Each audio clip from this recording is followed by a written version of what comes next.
gentlemen, good morning!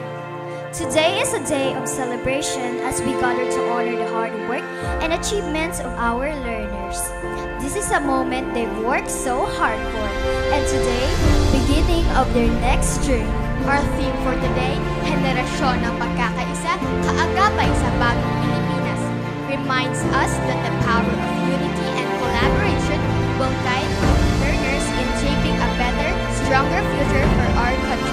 Ladies and gentlemen, welcome to the 2025 Recognition Day of Osmeña College's Elementary School.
Morning and congratulations. Palakpakan tapuan ka daw sa our dear students, congratulations. And we want you to promise to us that as we pray for you, when you grow up, mature enough to decide and to fight for what is right, you become good and choose to do good. Pangarap namin na maging handa kayong lahat for life.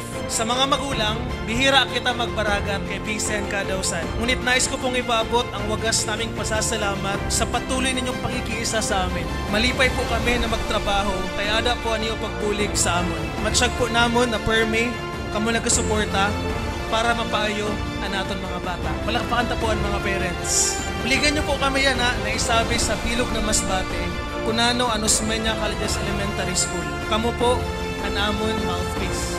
Kamon amon tagapamakpa. Hali po sa amon puso, salamat po sa tanan namon na kaagapay. From the top management, academic council with our headmaster Ma'am Rox, our guest speaker Sir Basas, our admin council, all teachers, and our non-teaching personnel, our interns, we thank you so much. And to our beloved parents, sa iyo tanan, dako po na salamat.